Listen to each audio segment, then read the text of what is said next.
Assalamualaikum warahmatullahi wabarakatuh. Selamat siang pemirsa semuanya. Kembali lagi di podcast DPRD DIY bersama saya Visintia Rina. Dan kali ini kita akan membahas mengenai satu bahasan tema mengenai Danais untuk Kalurahan. Tentunya saya juga tidak sendirian di sini. Ada dua narasumber hebat yang tentunya akan memandu berbincang juga mengenai Danais untuk Kalurahan tentunya. Yang pertama ada Bapak Suwardi selaku Wakil Ketua Komisi A DPRD DIY dan juga Bapak Hetwahyu Nugroho selaku Kepala Biro Tata Pemerintahan Setda DIY. Selamat siang Bapak. Selamat siang. Bagaimana kabarnya Pak? Alhamdulillah. Sehat semuanya ya.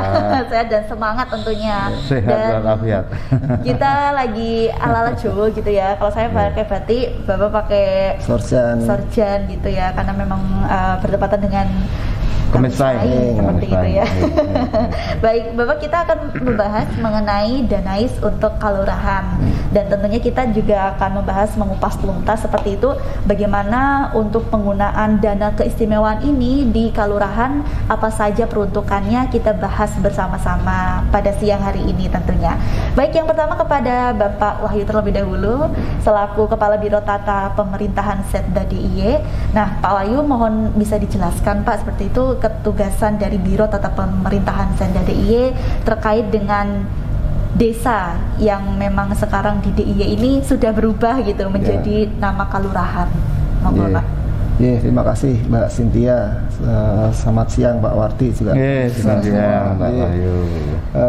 Di Biro Tata Pemerintahan itu punya ada satu fungsi atau satu tugasan yaitu terkait dengan pembinaan, kemudian pengawasan fasilitasi koordinasi terkait dengan pemerintahan kalurahan, kemudian kelurahan, kementerian dan kapanewon.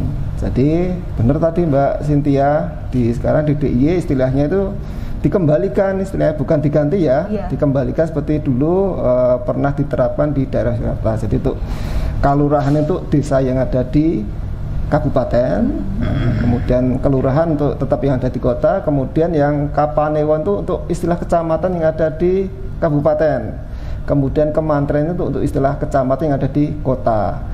Ya memang ini bagian dari salah satu ketugasan kami di Biro Tata Pemerintahan itu. Memang ini seperti saya sampaikan tadi, istilah ini sebenarnya kita tidak merubah, tapi mengembalikan gitu. Karena dulu jadi ada benang merah gitu Mbak Sintia, pemirsa juga Kang Warti juga saya kira juga perso gitu. Dulu ada aspek historis. Aspek itu dulu kita pernah menerapkan, kemudian ada aspek yuridis. Mengapa saya berikan sampai ke aspek yuridis? Karena dulu juga sudah ada penetapan entah dengan Riksblat atau petunjuk jabatan praja bahwa di DIY itu istilah kalurahan. Kemudian sosiologis karena juga masalah lebih familiar dengan istilah Pak Lurah atau Bu Lurah ketimbang dengan kepala desa. Dengan Pak Cari atau Bu Cari atau juga Ululu Joboya itu lebih familiar, sehingga inilah kemudian istilahnya itu kita mengembalikan sebagaimana dulu pernah diterapkan. Dan ini memang salah satu pendaya gunaan kearifan lokal yang ada di daerah Istimewa Yogyakarta gitu Mbak Cynthia. Kalau untuk latar belakangnya sendiri Pak, perubahan nomenklatur pemerintah desa menjadi pemerintahan kalurahan ini apa Pak? Itu tadi prinsip kalau salah satu di Undang-Undang Keistimewaan adalah pendaya gunaan kearifan lokal. Nah, itu saya sampaikan tadi. Jadi kita punya benang merah, punya keberlangsungan di masa lalu yang juga kita sesuaikan dengan kondisi sekarang. Artinya sekali lagi ini pengembalian. Jadi ada aspek sosiologis, yuridis, kemudian aspek sejarah yang dulu cuma, sehingga ini menjadi tiga aspek ini saya kira menjadi hal yang sangat mendasar, kemudian kita mengembalikan lagi istilah itu untuk pemerintahan kalurahan gitu Mbak. Berarti sekarang juga pemirsa juga harus tahu kalau misalnya ada sedikit perubahan gitu, kok namanya kapanewon, namanya kementerian, kalurahan. Nah itu sebagai salah satu perubahan, bukan perubahan tapi kembali lagi kita mendaya gunakan lagi kearifan lokal. Dan ini tidak hanya di DIY sebenarnya Mbak Cynthia, Bapak Ibu sekalian pemirsa. Seperti di Aceh ada istilah gampong untuk penyebutan desa. Kemudian di Papua istilahnya kampung. kemudian kecamatan di Papua istilahnya distrik. Nah, sehingga memang nasional itu regulasi undang desa itu memang memberikan peluang untuk daerah untuk penyebut berbeda gitu. Tapi dalam konteks nasional ya kita sebut desa. Jadi KTP-nya pun tidak KTP sendiri gitu. KTP itu ya KTP nasional, kalau di istilah itu tetap ada desa, ada kelurahan, kecamatan gitu. Di Aceh juga seperti itu, kita pakai KTP ya KTP yang dengan form nasional itu. Kalau udah di Jogja ataupun mungkin di Aceh gitu perubahannya ada gitu untuk penyebutannya. Ya penyebutannya memang berbeda gitu. Dan mungkin teman-teman media pun juga sekarang menyebutnya kalau menuliskan berita di tempat mana gitu sekarang menyebutnya Kapanewon, terus Kalurahan seperti itu ya. Jadi ada ciri khas tersendiri. Ini Jogja banget Jogja, nih. Gitu, ini benar-benar di Jogja seperti itu. Kita kembali ke tema yaitu tentang dana keistimewaan seperti itu Pak. Bagaimana untuk peran Kalurahan sendiri dalam meneguhkan keistimewaan itu, Pak? Ini biar mengalir ya Mbak Cynthia. Jadi salah satu mengapa kemudian perubahan pengembalian tadi kita kembali ke Perda 1 2018 tentang kelembagaan DIY di pasal 24. Jadi dalam pencapaian visi misi DIY dan pelaksanaan urusan keistimewaan kelembagaannya kabupaten dan desa diselaraskan istilahnya. Nah, salah satu bentuk penyelarasan adalah dengan pengembalian tadi itu, sehingga dengan adanya penyelarasan ini artinya juga desa atau kalurahan ini juga nanti diberikan penugasan urusan keistimewaan. Ya, jadi sifatnya penggaraan urusan keistimewaan di kalurahan ini istilahnya penugasan dari Pemda DIY, dari gubernur ke lurah gitu. Itu masuk dalam APBK atau dulu terkenal dengan istilah APBD. Jadi anggaran pendapatan dan belanja kalurahan itu. Sehingga ini dengan mekanisme transfer ke APBK. Karena masuk APBK berarti ini masuk dalam perencanaan juga masuk dalam kinerja dari pemerintah kalurahan. Itu. Jadi seperti itu Mbak persepsinya. Dais itu nanti ke kalurahan itu dengan pola BKK itu bantuan keuangan khusus karena penugasan di bantuan keuangan khusus masuk ditransfer masuk dalam APBK itu Mbak. Seperti itu. Baik, kalau Pak Suwardi ini kalau melihat tadi perubahan yang telah disampaikan oleh Pak Wahyu dari Dewan sendiri melihat perubahan nomenklatur desa menjadi kelurahan ini bagaimana Pak? Baik Mbak Cynthia, Mas Wahyu, tapi tetap menghormati pemirsa dan pendengar di seluruh Yogyakarta yang saya banggakan. Sebelum masuk ke materi, saya sampaikan kepada kawan-kawan kita generasi muda, selamat hari ulang tahun pemuda tanggal 28. Sumpah Pemuda ya. Sumpah Pemuda, bertanah air satu, berbangsa satu, berbahasa satu ya. Semoga pemuda di Yogyakarta senantiasa jaya. Benar, gitu ya. Amin. Sebagai awal gitu. Nah, masuk pada bincang-bincang santai kita ini Mbak, bahwa kita sadari bersama basis pembangunan itu ada di kalurahan ya. Basis pembangunan itu ada di kalurahan. Manakala kita akan melakukan percepatan dan pemerataan pembangunan, ya berarti kita harus bisa meningkatkan sumber daya dari masyarakat yang ada di kalurahan itu.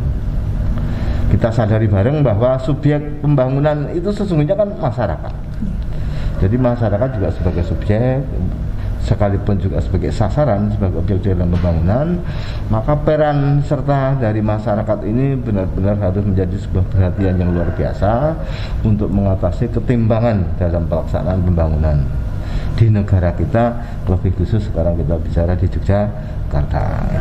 Nah, Undang-Undang Nomor 6 Tahun 2014 tentang pemerintahan desa itu memperbolehkan dari sisi yuridis sebutan itu dengan bahasa lokal atau muatan lokal gitu ya.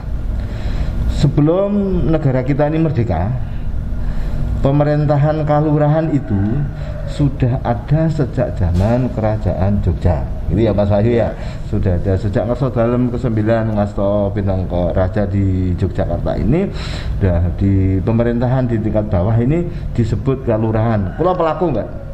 saya pelaku. Jadi saya dulu pernah jadi lurah ceritanya. Saya pernah jadi lurah, yang dulu saya jadi lurah tahun 80. Undang-Undang nomor 5 tahun 79 itu dilaksanakan di DIY sampai tahun 87. Sehingga saya dulu disebut Pak Lurah. Nah, tetapi karena saat itu ada Undang-Undang 579 yang mengatur tentang pemerintahan desa secara nasional, aku dikonversi dari lurah menjadi kepala desa. Nah, sekarang ini kita punya Undang-Undang nomor 3 tahun 2012 tentang keistimewaan, tentang Undang-Undang Keistimewaan DIY. Di situ kan ada 5 urusan, Mbak. Salah satunya yang sudah diindikasi Mas Wahyu, yaitu kelembagaan, ada tata ruang, kemudian pilgub, bagub, kemudian pertanahan, kebudayaan, ya. Ada 5 urusan ini.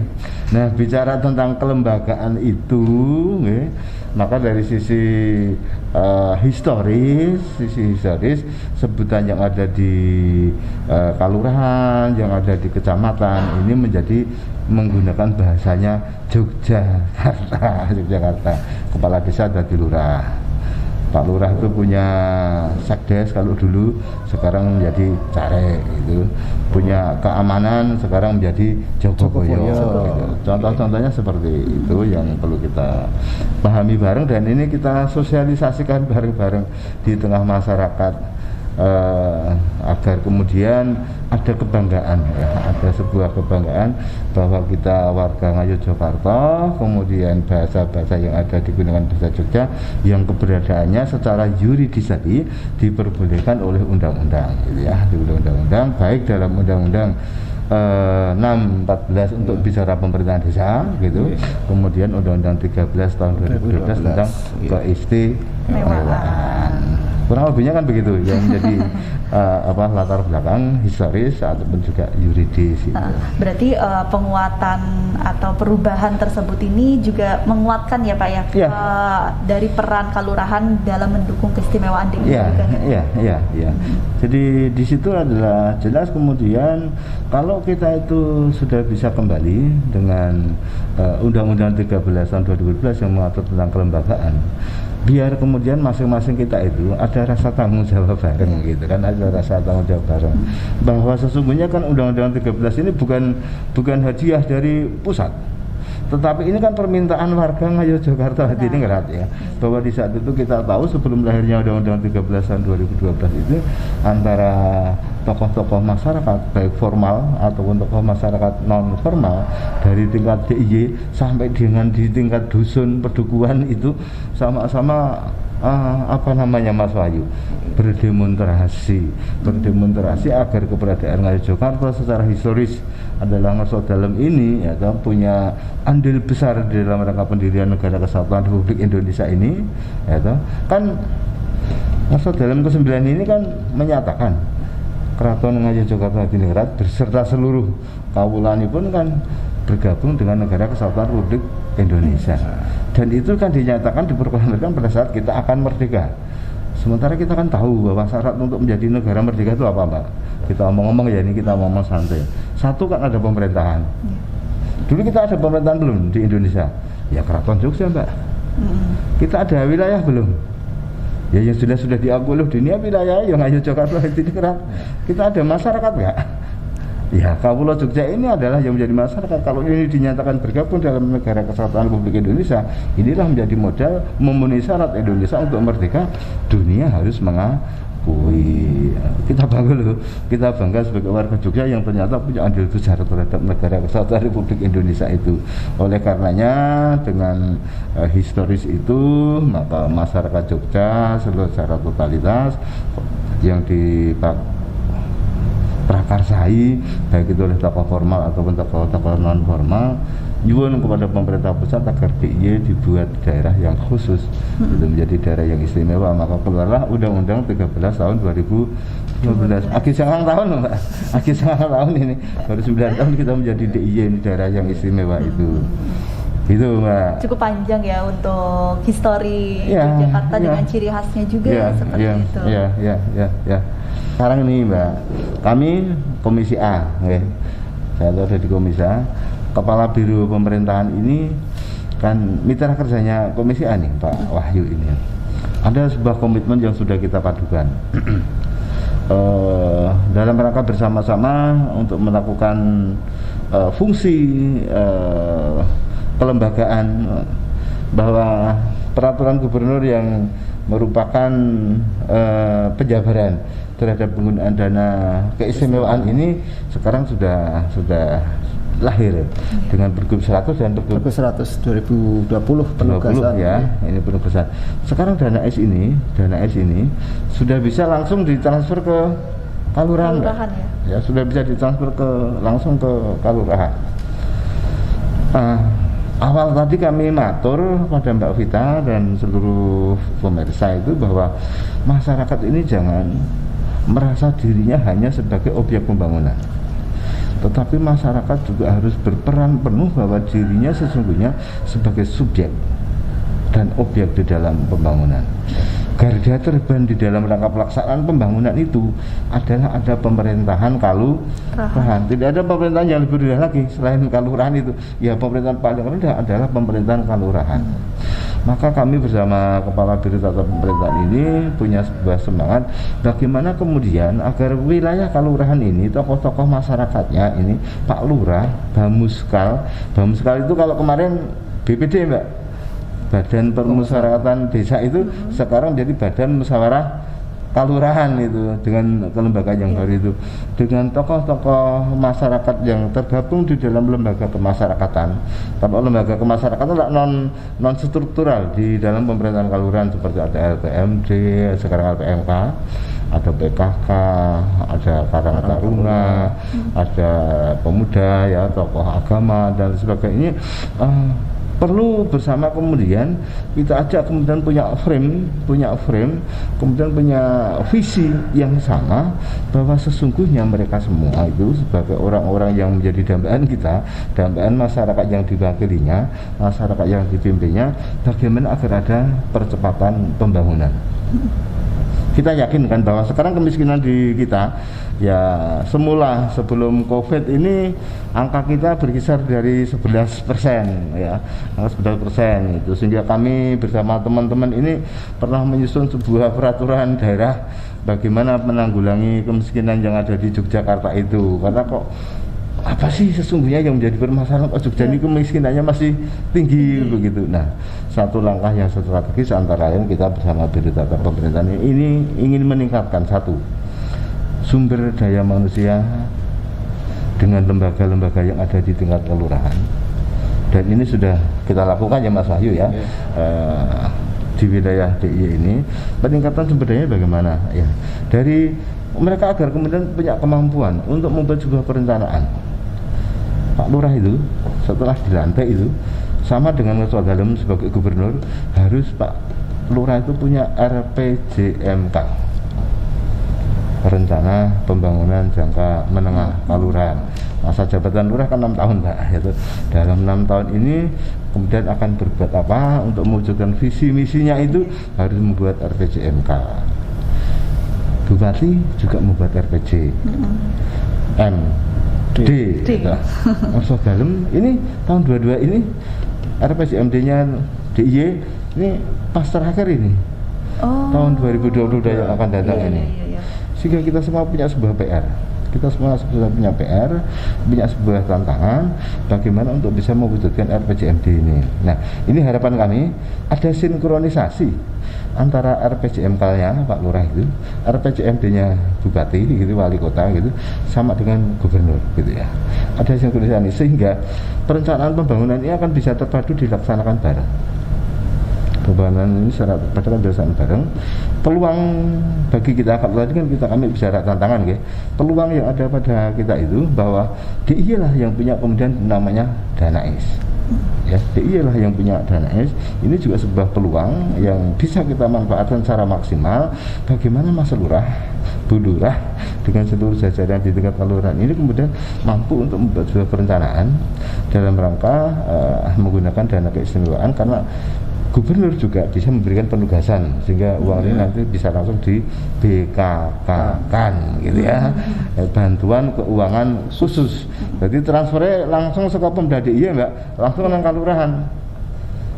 ke kelurahan. Nah, kini itu dana-dana keistimewaan ini yang masuk ke kelurahan sesungguhnya kan masih banyak ragam, karena di sana masih desa mandiri budaya, desa rintisan mandiri budaya, desa budaya, desa prima, desa entrepreneur dan sebagainya, sehingga penerimaan yang didapat oleh mereka sesuai dengan subjek yang mereka miliki ini menjadi berbeda-beda.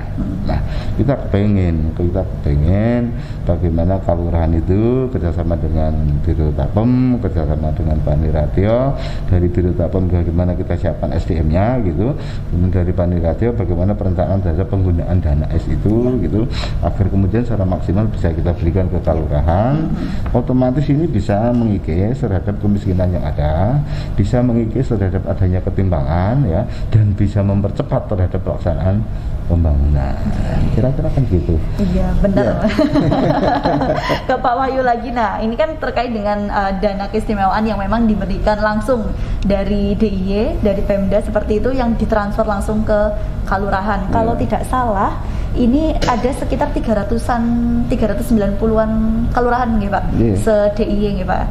392 kelurahan se-DIY, dan untuk dari anggaran keistimewaan ini terkait Biro Tata Pemerintahan dan NAIS untuk kelurahan ini sejauh ini itu diarahkannya kemana saja Pak? Untuk apa saja, dan juga penggunaannya sekarang seperti apa gitu? Terkait dengan dana keistimewaan tadi sudah disinggung ya, ada yang nama BKK gitu. Jadi BKK itu kan bantuan keuangan khusus. Mengapa ada istilah khusus? Karena peruntukannya itu sudah ditentukan. Artinya tadi ada penugasan, kemudian dengan penugasan itu wujudnya ke kelurahan itu dengan istilah BKK, bantuan kan khusus, karena peruntukannya ditentukan oleh Pemda DIY itu. Dan itu masuk ditransfer, benar sekali, masuk ditransfer ke dalam nanti bagian dari APBK-nya kelurahan. Kemudian Tapem ini memang punya, tadi saya sampaikan, punya fungsi fasilitasi koordinasi pembinaan penegakan pemerintahan kelurahan. Di Tapem ini punya fungsi binwas umum gitu, Mbak Cynthia gitu, binwas umum terkait dengan penegakan pemerintahan kelurahan. Karena tadi sudah disinggung Pak Wardi, misalnya aja ada desa budaya kan, itu kan kemudian ada dinas kebudayaan yang melakukan pembinaan. Jadi ada kemudian entrepreneur itu ada di dinas koperasi itu kemudian ada desa prima itu di P3 P2 pemberdayaan perempuan itu, sehingga OPD yang lain itu melakukan pembinaan teknis terkait dengan berapa jenis desa tadi. Kami yang di Biro Tapem sifatnya melakukan binwas umum supaya semua tetap dalam koridor penyelenggaraan pemerintahan kelurahan sebagaimana diatur dalam Undang-Undang 6 2014 tentang desa dan turunannya, sehingga walaupun dengan tetap dengan penugasan keistimewaan tapi tetap dalam pengelolaan penyelenggaraan pemerintahan desa, pemerintahan kelurahan tetap dalam konteks penyelenggaraan pemerintahan sebagaimana diatur dalam Undang-Undang Nomor 6 gitu. Seperti itu Mbak. Jadi kami lakukan binwas umum. Kemudian di kami sendiri memang ada kemudian yang BKK, kami memfasilitasi adanya BKK misalnya terkait dengan penanda keistimewaan. Jadi penanda keistimewaan itu masa papan nama gitu, mungkin berapa kali mungkin Mbak Cynthia ke beberapa kelurahan seperti di Trimurti atau juga di Taman Martani akan melihat gitu papan nama gitu. Papan nama itu kita sesuaikan arsitektur supaya berarsitektur Yogyakarta. Di situ ada juga kita berikan standar, bisa tulisan kelurahan, di samping ada huruf Latinnya juga ada aksara Jawanya. Kemudian ada beberapa logo-logo LPM yang ada di kelurahan. Dan ada lagi ada yang namanya barcode. Barcode itu barcode terkait dengan sistem informasi kelurahan. ketika kita barcode ya nanti ada semacam profil gitu, profil dari kaluran masing-masing, sehingga ini juga bagian dari kita menyajikan profil kaluran yang ada di masing-masing kaluran, sehingga itu harapan nanti bisa diupdate, juga berguna bagi desa sendiri, bagi kaluran sendiri untuk perencanaan, juga untuk pemerintah yang jenjang lebih atas, entah itu pemerintahan kabupaten atau juga bagi pemerintahan daerah istimewa Yogyakarta seperti itu. Berarti dari Danais untuk beberapa yang menjadi bantuan keuangan khusus seperti itu nanti beda-beda gitu ya Pak ya. Misalnya kayak untuk budaya nanti juga bekerja sama dengan Dinas Kebudayaan, terus untuk render untuk Dinas Koperasi dan lain-lain seperti itu. Karena kan memang ada 5 urusan, kan 4 kemudian ditugaskan. Jadi ada Pergub 131 2019 tentang penugasan urusan keistimewaan. Jadi 4 jenis urusan keistimewaan ini yang kemudian bisa ditugaskan tidak hanya ke kalurahan, tapi juga bisa ke pemerintah kabupaten kota. Kemudian untuk yang pemerintah kalurahan ada lagi yang namanya Pergub 100 2020 tentang bantuan khusus kepada pemerintah kalurahan. Tetap basisnya penugasan. Tetapi terkait dengan pengelolaan keuangan bagaimana dengan Pergub 100 ini. Jadi walaupun kemudian ini penugasan Mbak Sintia gitu, juga pemeriksa itu tetap dalam konteks pengajuan program kegiatan. Jadi sebenarnya seperti juga dana desa sebenarnya juga desa atau kalurahan itu menyiapkan yang namanya program kegiatan yang akan didanai dengan dana keistimewaan gitu. Karena tadi itu masuk dalam APBK-nya. Ketika masuk dalam APBK ya mesti harus dengan ada program kegiatan, ada kegiatannya, ada subkegiatannya. Jadi seperti yang lainnya gitu. Siap. Nah, Danais ini sendiri kan juga diberikan untuk pemerintah kelurahan yang berada di kota gitu. Tadi kan kota untuk namanya kan beda, kemanten seperti itu. Nah, kalau untuk kalurahan kan adanya di 4 kabupaten seperti itu Pak. Itu nanti gimana Pak? Untuk Danais untuk kota Yogyakarta. Ya, untuk kota jadi tadi benar kalurahan itu ada 392 desa kalurahan ya, 392. Saat 45 itu kelurahan ada di kota Yogyakarta dan 1 kelurahan itu ada di Kabupaten Kulon Progo, itu kelurahan Wates. Bagaimana kedudukan dengan kelurahan ini? Karena kelurahan itu perangkat pemerintah kabupaten atau kota, Mbak. Jadi kalau di kelurahan kota ini menjadi bagian dari perangkatnya pemerintah kota. Bagian dari OPD namanya, organ pemerintah daerahnya kementerian kalau di kota.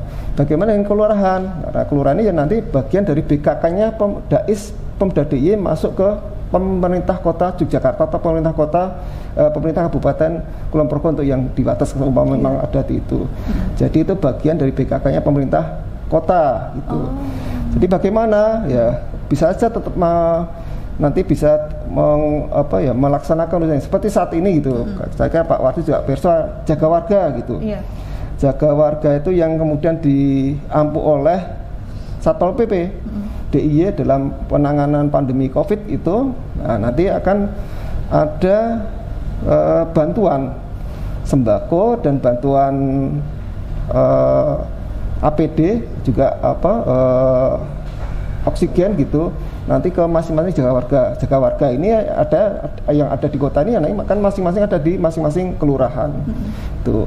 Jadi bisa nanti untuk yang di kelurahan bisa nanti bagian dari BKK ke pemerintah kota atau juga yang saat ini sudah dilakukan oleh Satpol PP itu ditangani oleh Satpol PP DIY tapi juga bisa langsung kemudian sasarannya ada di kelurahan di kota, tetap koordinasi dengan pemerintah kota. Oke, baik. Dari 45 kelurahan untuk di kota Yogyakarta sendiri nggih Pak nggih.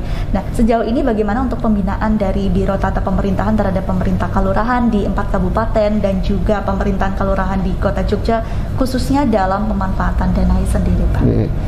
Lagi kalau kami punya Bimas Umum artinya kami harus memberikan perhatian bahwa proses itu sesuai dengan penyelenggaraan pemerintahan kalurahan. Jadi kalau kemudian BKK itu sekali lagi harus dengan konteks program kegiatan.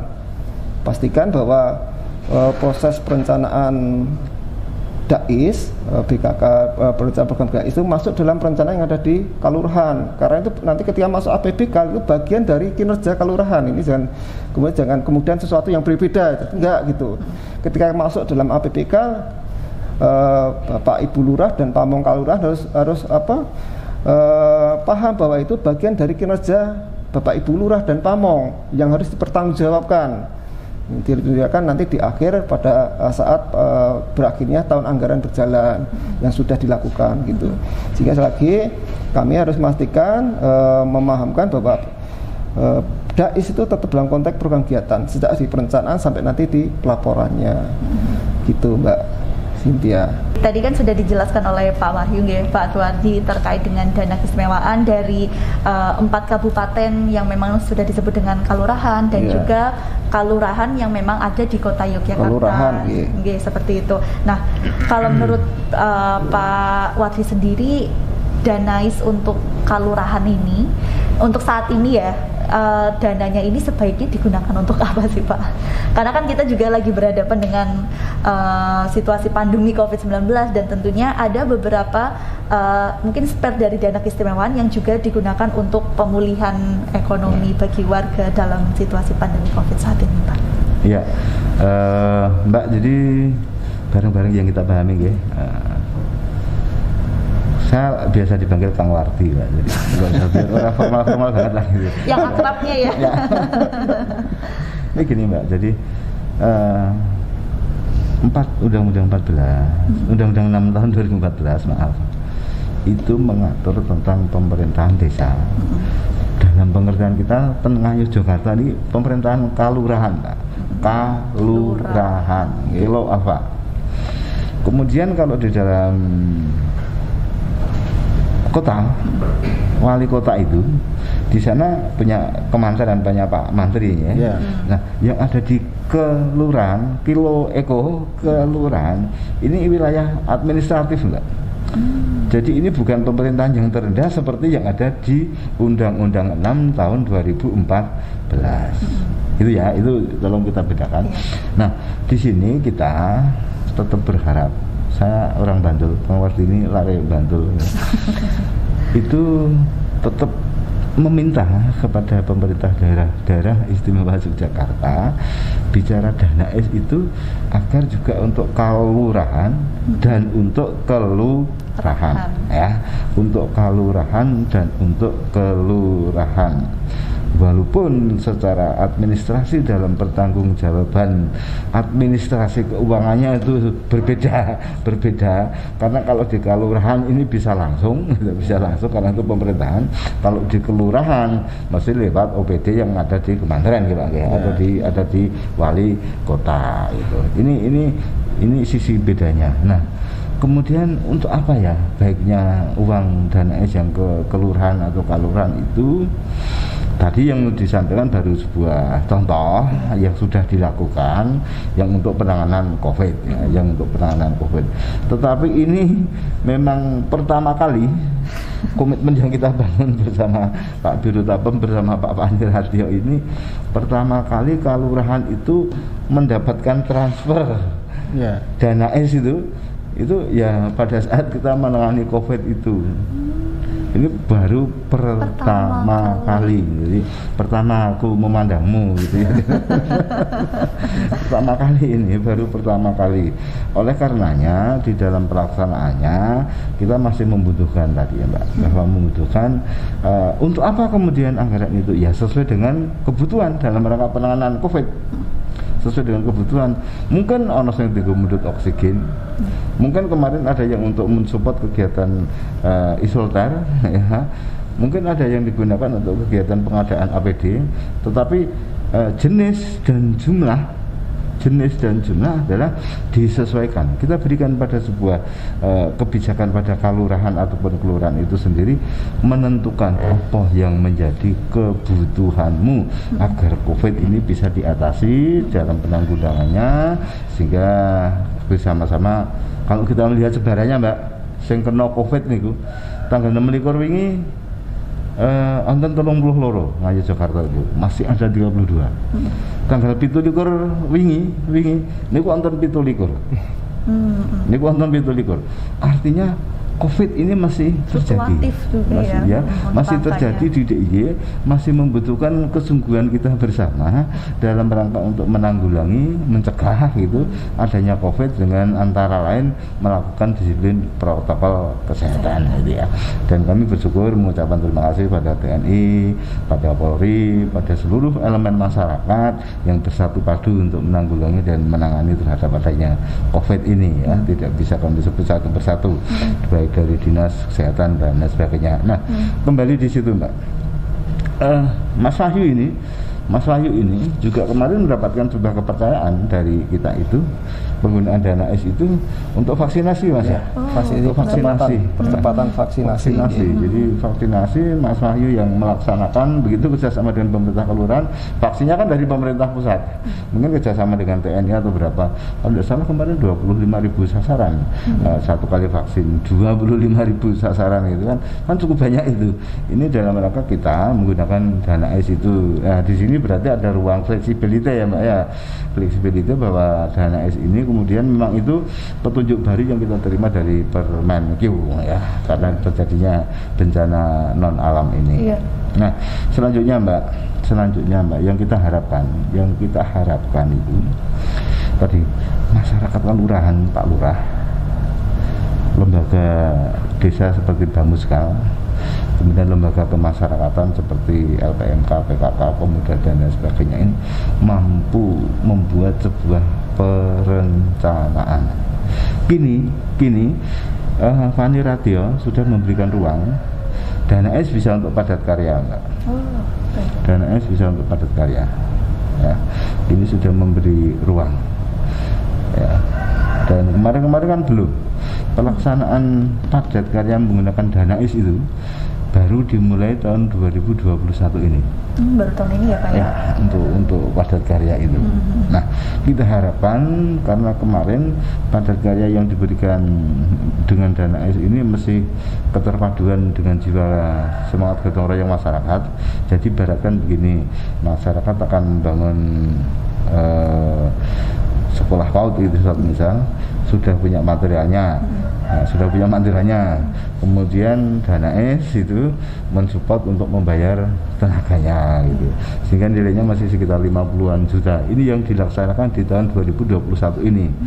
Di dua-dua nanti sesuai dengan perencanaan yang ada, ini sudah bisa untuk padat karya seperti lahimnya yang secara totalitas untuk material, untuk pembayaran HUK, ini sudah bisa menggunakan itu. Nah, ini harapan kami kemudian masyarakat ada semangat menjemput Mbak, mampu membuat perencanaan. Saya ingin mengembangkan wisata untuk ini, silakan. Saya ingin meningkatkan kegiatan pertanian antara lain dengan budidaya ini suatu misal. Ini harapan kami. Yang penting ruangnya adalah tidak keluar dari 5 urusan tadi Mbak.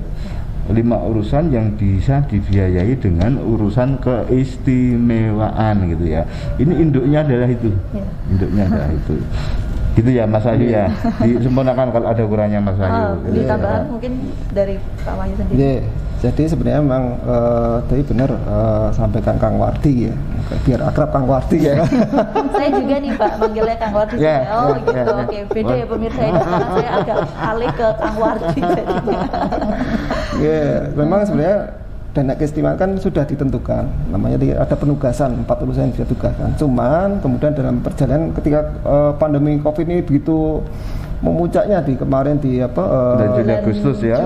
Juli Agustus kan juga kan banyak kemudian dorong Mbok Dais digunakan untuk penanganan COVID. Memang pada itu kan karena penggunaan dana sebenarnya sudah ditentukan, hanya kemudian ada kebijakan pemerintah pusat, adanya peraturan Menteri Keuangan itu membolehkan. Nah, ini kemudian kita respon dengan menggunakan DAIS, sehingga macam-macam kemudian bentuknya. Ada kemudian untuk di kami ada fasilitasi percepatan vaksin karena kebijakan Pak Gub Oktober diupayakan 100% untuk dosis pertama semua warga penduduk DIY sudah tervaksin. Karena ini akan berdampak pada lainnya, bisa untuk pembukaan objek wisata ketika kemudian arahan untuk 100% di bulan Oktober ini terpenuhi dan macam-macam kemudian ada untuk bantuan sosial gitu untuk pelaku UMKM gitu. Sehingga kemudian yang terjadi dana ACE itu selain kemudian digunakan untuk Pak urusan yang ditugaskan itu karena situasi darurat bencana alam tadi, sehingga dan ada kebijakan pusat itu memang ada dimungkinkan, dibolehkan, maka kemudian ada beberapa program kegiatan yang digunakan untuk penanganan COVID. Di kami ada ya percepat vaksinasi, di Satpol PP ada jaga warga untuk penanganan COVID, kemudian di tempat lain juga ada vaksinasi gitu, sehingga harapannya dengan DAIS ternyata juga bisa mendukung untuk kondisi real yang ada di masyarakat gitu, seperti itu. Berarti ada sedikit yang memang digunakan untuk COVID-19 dan juga nanti di 2022 bahkan tahun ini pun juga ada yang digunakan untuk padat karya tadi yang seperti bilang Bang Wadi sendiri. 2022 nanti bisa diikuti untuk kalurahan-kalurahan lainnya yang mungkin akses jalannya memang masih terbatas, memang butuh mungkin pelebaran atau apa, atau membutuhkan satu ruang apa yang digunakan sendiri untuk masyarakat. Tadinya Mbak Cynthia, pemirsa gitu, sebenarnya BKK ya, dana is masuk ke kalurahan dengan BKK nya baru akan kita laksanakan di 2023. Cuman kemudian kebijakan Pak Gub di 2021 alhamdulillah sudah bisa masuk ke APBK lah gitu.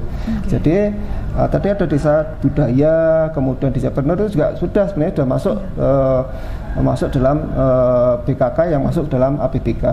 Sehingga sudah cukup banyak. Mengapa kemudian belum semua? Yaitu karena kita lihat potensi dulu gitu. Karena kita juga ragu-ragu dulu, awalnya ada yang ragu-ragu, kemudian di kalurahan, terus nanti serapannya bagaimana, pelaporan bagaimana. Harapannya kami ketika BKK yang sudah masuk di kalurahan, harapannya nanti bisa diselesaikan dengan baik, dilaksanakan dengan baik, outputnya jelas dan dampaknya jelas.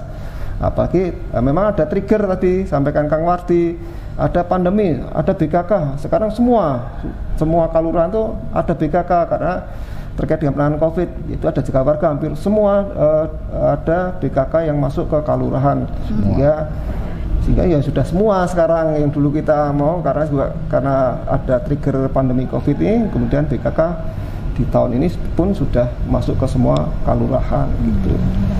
Demi penyebaran ini kan memang masih ada seperti itu nanti untuk pemulihan ke masyarakatnya pun juga lebih cepat terserap agar nantinya mereka pun juga terbantu dalam segi perekonomian, karena kita tahu banyak yang mungkin kehilangan pekerjaan ataupun memang kesulitan seperti itu dan dibantulah oleh dana keistimewaan ini gitu Pak. Baik, ke Kang Wardi lagi. Ini kan sejauh ini Dewan pun juga melihat bagaimana peruntukan dana keistimewaan di kalurahan seperti itu. Apakah Dewan juga pernah mengadakan monitoring dan juga evaluasi terhadap pelaksanaan Danais khususnya untuk kalurahan, dan mungkin dari evaluasi tersebut sebaiknya nih apa sih langkah ke depan yang diperlukan seperti itu Kang? Untuk melakukan monitoring sudah. Dan hari ini juga kami akan melanjutkan kegiatan monitoring itu. Maaf Mbak Cynthia, sudah vaksin? Sudah, 2 kali dong. Sudah. Bagian dari monitoring itu kan? Oh iya.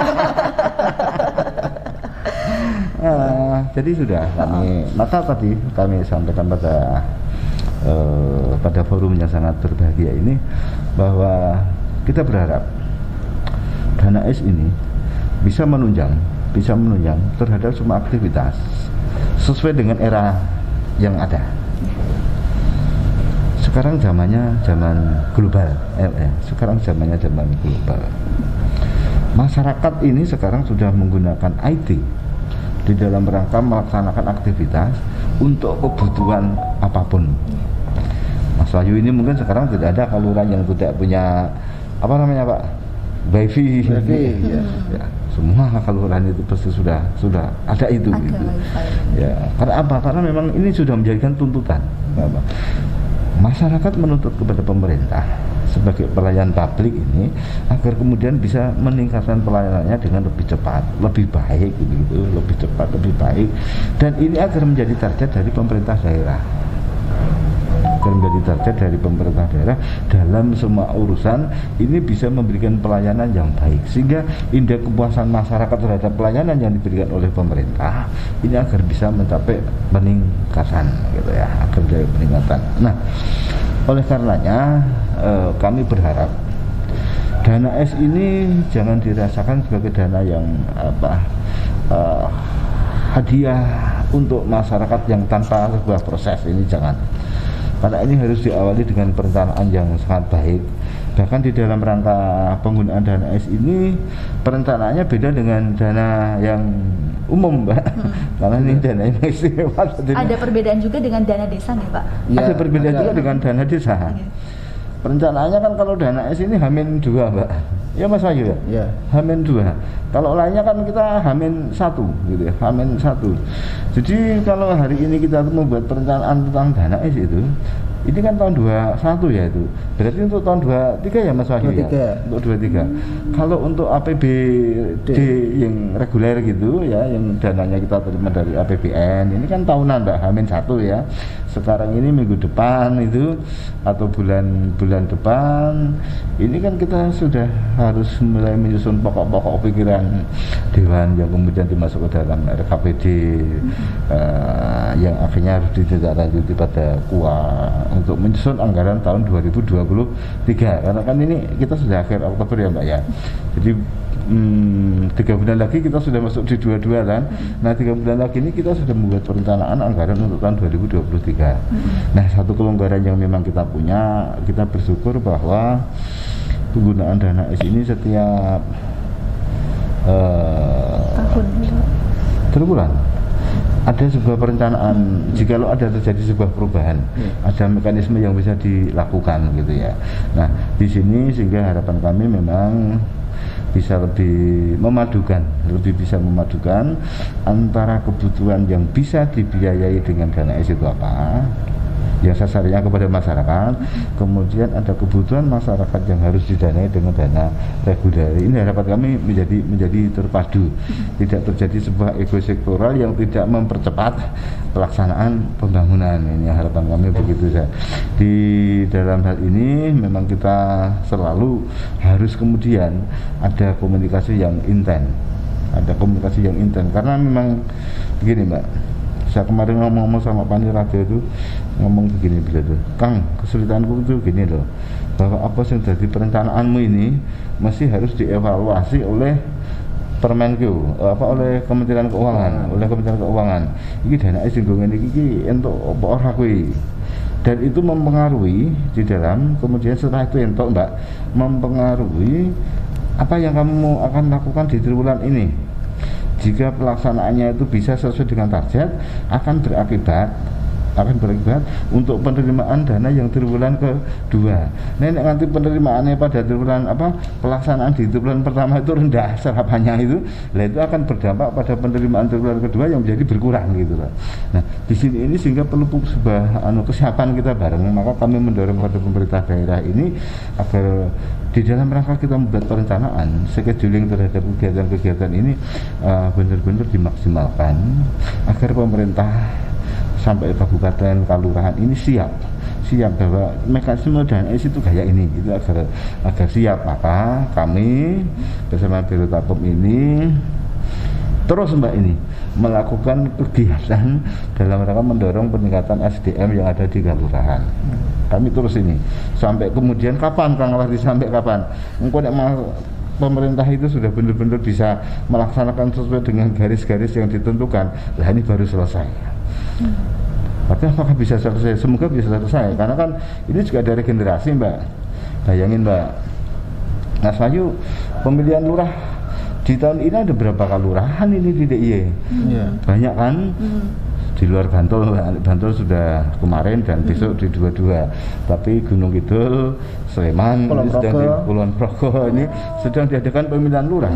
Berarti di situ kan pejabat baru kan, yang kemudian maka harus didorong oleh Pak Kepala Biro Tapem ini agar kemudian memberikan kesinambungan di dalam rangka pelaksanaan penentuan kebijakan pembangunan di wilayah. Dengan perencanaannya yang bagus itu harus selalu diberikan peningkatan kemampuan atau peningkatan sumber daya aparat yang ada di kelurahan. Kira-kira gitu Mbak Cynthia. Tadi sudah dijelaskan oleh Pak Kang Wardi seperti itu tentang bagaimana untuk evaluasi dan juga sejauh ini Dewan monitoring ke kelurahan terkait dengan penggunaan dana desa seperti itu Pak. Kalau dari Pak Wahyu sendiri, apa saja sih Pak mungkin kendala-kendala dan juga tantangan yang dihadapi dalam penggunaan Danais di Kalurahan ini sendiri, Pak? Iya, saya kira peningkatan kemampuan dan perencanaan, Mbak. Perencanaan, jangan sampai kemudian yang diusulkan dalam Dais itu adalah keinginan, tapi kebutuhan. Gitu. Ini juga harus bahwa Dais ini bukan pokok dalam penyelenggaraan anggaran dalam penyelenggaraan pemerintah kalurahan. Karena di kalurahan ada banyak sekali sumber-sumber pendapatan. Ada 7 macam, Mbak. Ada PADES-nya, apalasi desa, ada anggaran alokasi dana desa dari kabupaten, ada bagian retribusi, ada yang namanya dana desa, dan ada yang namanya nanti BKK yang Dais ini.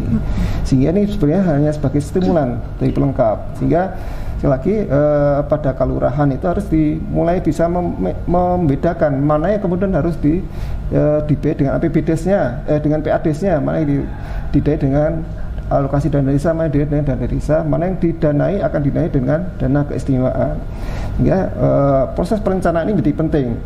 Tadi Kang Wati menyebutkan ada RPJMD, kalurahan juga harus mengacu pada RPJMD yang sudah ditetapkan. Jadi bisa memilah mana kemudian yang akan dibutuhkan untuk didanai dengan Dais.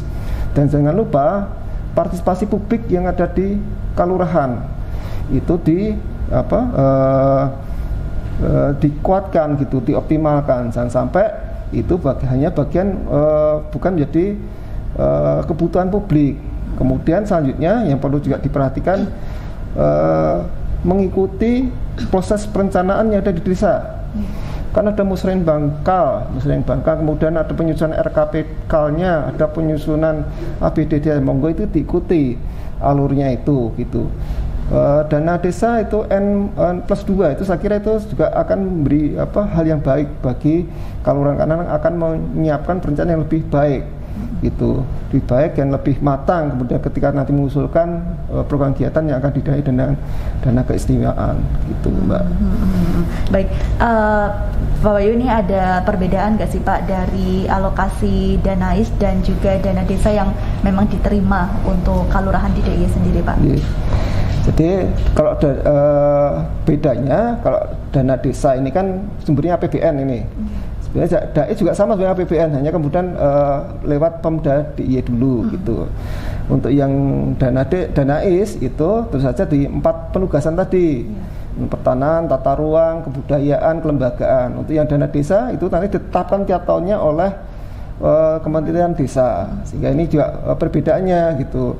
Kemudian proses perencanaan juga berbeda. Jadi kalau di dana desa itu bisa N+1 gitu. Untuk yang Danais kan N+2 gitu. Ini juga jadi perbedaan. Walaupun sama-sama sebenarnya transfer juga ke APBK gitu. Jadi semacam itulah, ada perbedaan tapi juga ada kemiripan gitu. Iya. Gitu. Kalau Danais sendiri ini juga bisa untuk meningkatkan kesejahteraan dari pamong desa atau kelurahannya sendiri nggak sih, Pak? Ya, pada prinsipnya Dais ini kan untuk pemberdayaan masyarakat dan peningkatan perekonomian. Jadi kalau kemudian untuk pamong sendiri, misalnya untuk penghasilan, tunjangan itu sudah ada ketentuannya, yaitu melalui alokasi dana desa yang diberikan oleh pemerintah kabupaten. Jadi ada yang namanya siltap, penghasilan tetap, itu sesuai regulasi diambilkan dari alokasi dana desa yang diberikan oleh kabupaten gitu. Jadi untuk yang Dais kan dengan 4 penugasan itu untuk kemudian yang penting untuk pemberdayaan dan peningkatan perekonomian masyarakat. Dan ada lagi untuk mendukung 11 program strategisnya Pak Gubernur.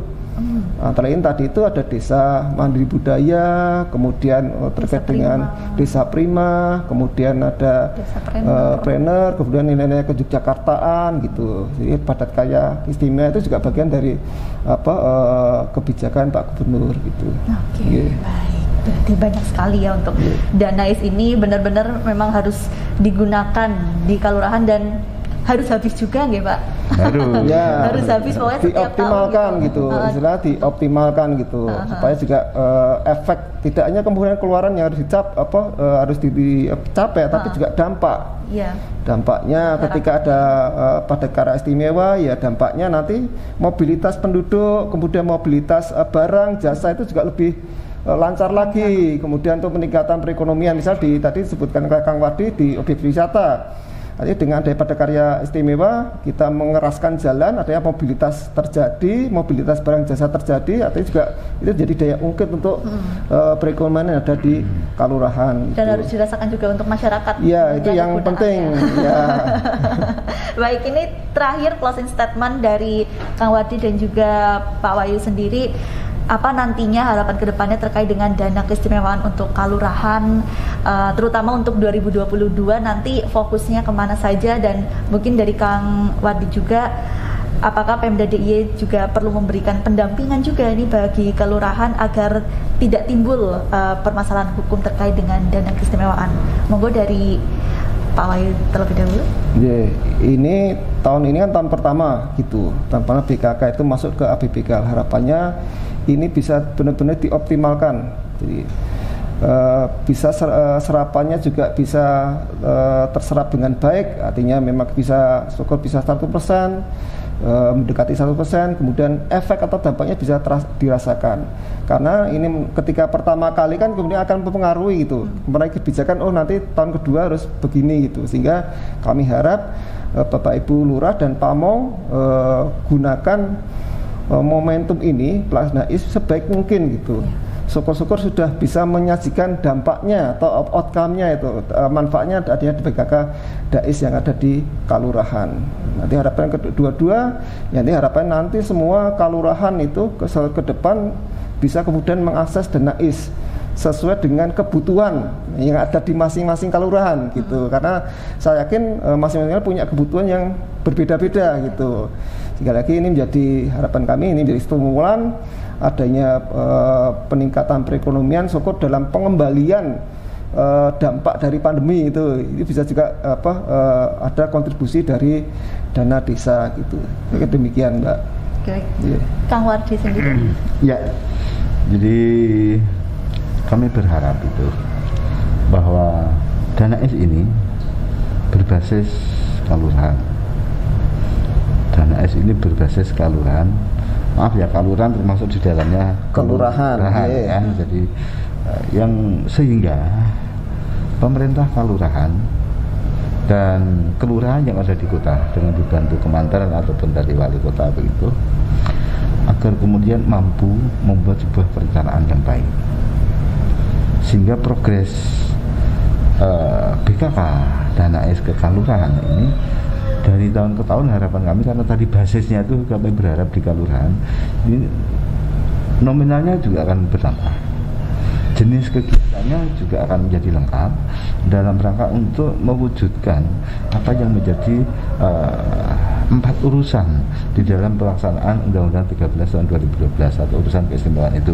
Karena yang satu urusan kan pemilihan pengisian gubernur dan wakil gubernur toh. Ya ini kan ada di sini, ada di sini. Nah, yang 4 ini kan harapan kami bisa berbasis kepada masyarakat gitu, ya berbasis kepada masyarakat, sehingga perencanaan ini tadi kemampuan pemerintah kelurahan bersama lembaga yang ada agar perencanaannya ini menjadi aspiratif tetap harus didorong oleh Pak Biro Tata Pemerintahan ini. Kemudian pendampingan di dalam rangka pelaksanaan menjadi bagian penting yang harus terus dilakukan ya. Karena apa? Karena memang kita berharap jangan sampai kemudian karena kurangnya pengetahuan sehingga di dalam pertanggungjawabannya menjadi tidak benar.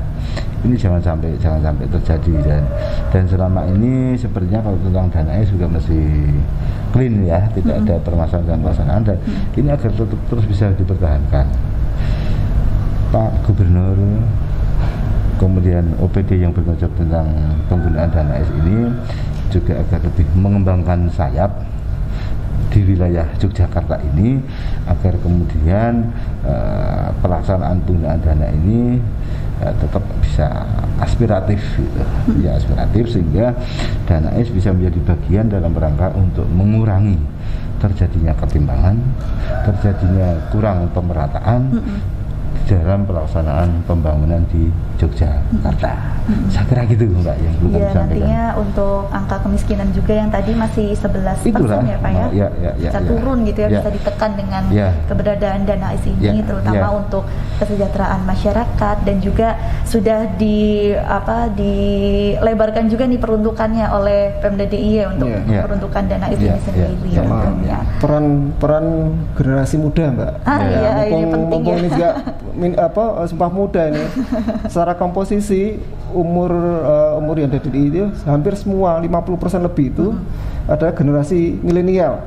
Generasi milenial, generasi Z, generasi post Z. Nah ini kemudian juga harapannya generasi muda ini bisa kemudian mengisi juga di kalurahan gitu, karena masa depan ya beberapa pengamat itu memberikan prediksi itu masa depan Indonesia ada di desa. Nah apalagi dengan interaksi dengan TIK dengan semakin tinggi, sehingga masa depan ini ada di kalurahan. Ini menjadi peluang yang harus kita tangkap gitu, termasuk yang ada di DIY gitu. Nah itu satu pesan juga, mumpung ini lagi Sumpah Pemuda momennya gitu ya, mengingatkan kembali untuk para pemuda jangan hanya menjadi generasi rebahan juga gitu ya. Tapi ayolah bantu juga untuk desa sendiri gitu kan, untuk nantinya bisa tercapai hal-hal yang tentunya membantu kesejahteraan masyarakat itu mungkin juga karena ya. ke depan tidak mungkin kota tidak begitu menarik lagi, justru anak muda itu kembali ke kalurahan, kembali ke desa, karena ada infiltrasi TIK, regulator itu menjadi nilai jual sangat tinggi dengan kemajuan TIK ini. Siap, itu pesan dari Pak Wahyu dan juga Kang Wardi. Semoga nanti dana keistimewaan ini juga benar-benar terserap dengan baik, dan kelurahan pun juga bisa meningkatkan lagi eksistensinya dan juga punya daya tarik tersendiri, agar nantinya tidak hanya warga Jogja saja yang melihat potensi yang ada di kelurahan tersebut, tapi wilayah lainnya pun juga bisa belajar dari Yogyakarta untuk menjadi kelurahan yang tentunya menjunjung tinggi nilai keistimewaan DIY tentunya seperti itu. Baik, terima kasih Pak Wahyu dan juga Kang Wardi atas kesempatan hari ini. Semoga masyarakat dan pemirsa pun juga paham mengenai serapan dana keistimewaan untuk kelurahan di DIY. Sekali lagi terima kasih Pak Wahyu, Kang Wardi, sehat selalu, selamat menjalankan tugas kembali dan melakukan monitoring yang lainnya. Terima kasih juga untuk pemirsa yang telah menyaksikan podcast DPRD DIY pada hari ini, dan selanjutnya akan ada tema-tema menarik lainnya yang akan kami bahas di podcast DPRD DIY. Saya Visintiarina pamit undur diri. Terima kasih. Wassalamualaikum warahmatullahi wabarakatuh. Waalaikumsalam warahmatullahi wabarakatuh. Terima kasih.